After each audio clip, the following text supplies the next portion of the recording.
Praise Lord. आप सबको जय मसीह की। एक बार फिर से आज आपसे मिलने के लिए प्रभु यीशु ने समा दिया और मैं आप लोगों से आज बात करना चाहता हूं परमेश्वर के वचन से। मैंने देखा कि लोगों को जब वो प्रभु में आते हैं और प्रभु से कुछ आशाएं रखते हैं, लेकिन एक दौर होता है उनकी ज़िंदगी का कि वो उसमें से निकल कर आगे उनको जाना होता है।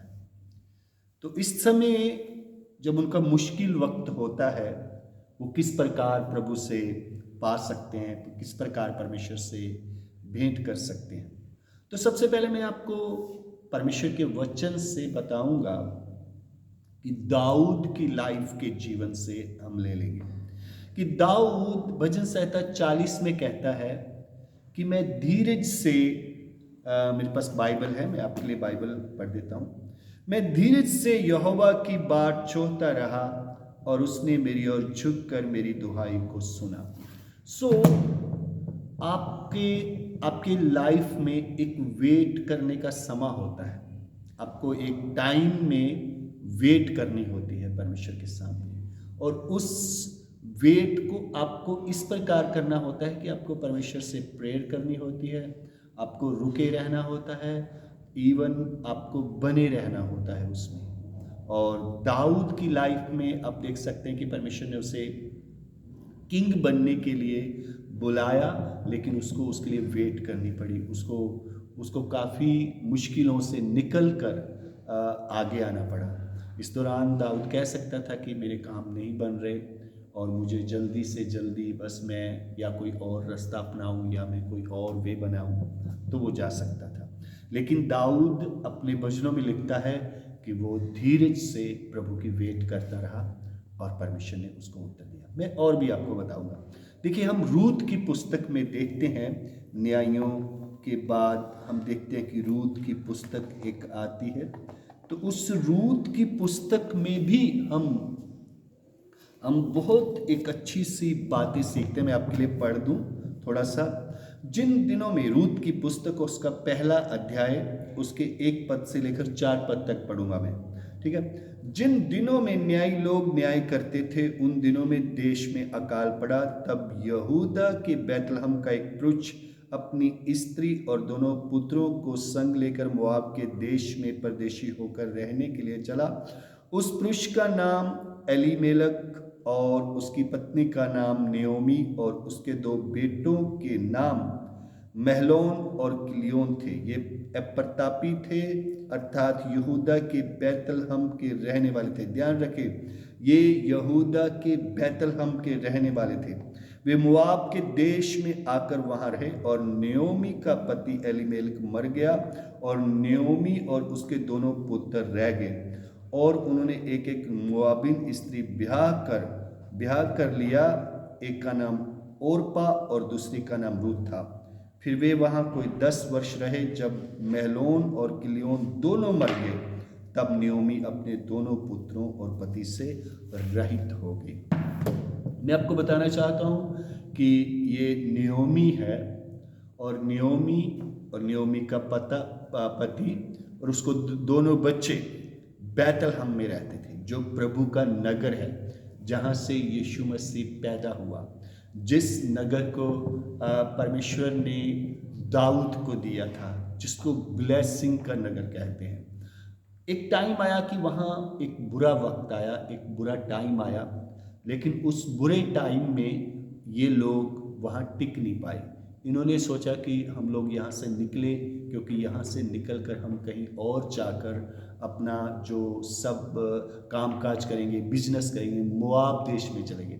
देखिए, मैं आपको बताना चाहता हूँ कि ये इनके लिए भारी पड़ा। ये इनको दुविधा में डाल दिया इस बात में।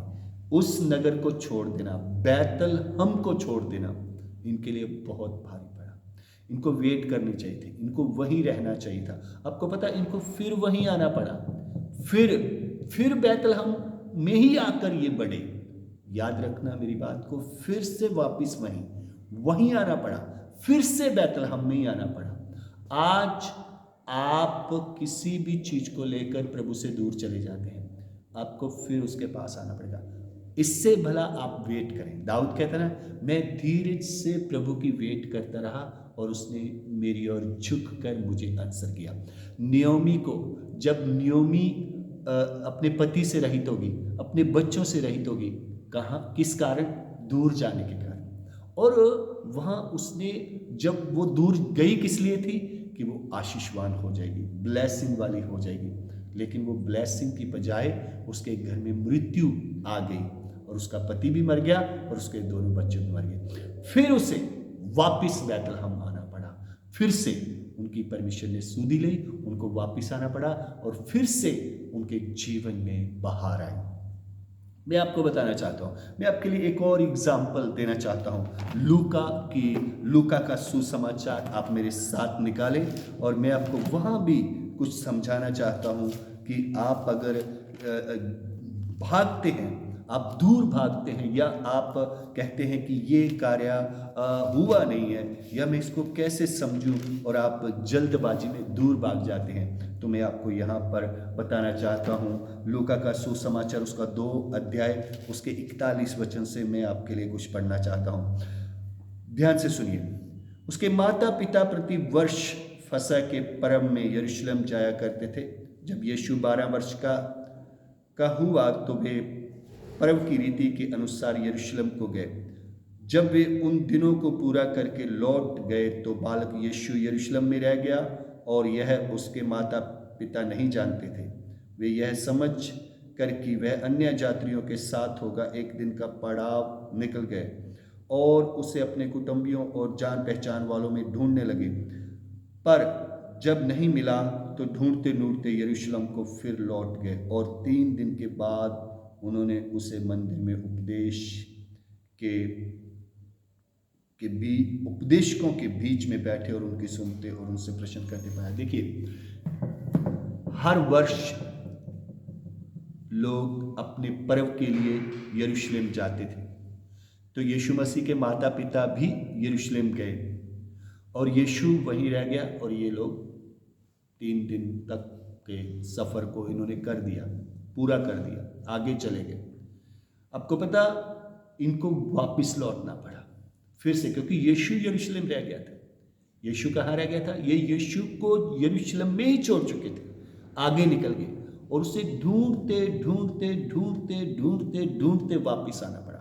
जितना सफ़र आप आगे निकल जाएंगे, आप धीरज नहीं रखेंगे और आप छलांग मारेंगे और कहेंगे कि मैं आगे जाकर बड़ा बन सकता हूँ, मैं आगे जाकर कुछ ज़्यादा पा सकता हूँ, तो आप खो जाएंगे। मैं सच कहता हूँ, आप खो जाएंगे। आपको धीरज रखनी है, आपको वेट करनी है, आपको इंतज़ार करना है। एक समय आएगा जहाँ आपको रुके रहना है, आपको वेट करनी है, आपको प्रेयर करनी है, आपको प्रेयर करनी है, आपको वेट करनी है और आपको परमेश्वर की तरफ अपना मन लगाए रखे रहना है। चाहे कुछ भी हो जाए, आपको वहाँ से हिलना नहीं है। भजन संहिता 125 कहता है कि जो यहोवा पर भरोसा रखते हैं वो पर्वतों के समान है। मेरे प्यारे भाई बहनों, आपको जल्दबाजी नहीं मचानी, आपको नहीं कहना कि बस जल्दी जल्दी से ये सब हो जाए, या फिर आप कुछ और चीज़ें करने लगे, आप कहीं और जाने लगे, कुछ दूसरा कुछ ढूंढने लगे, तो आप खो जाएंगे।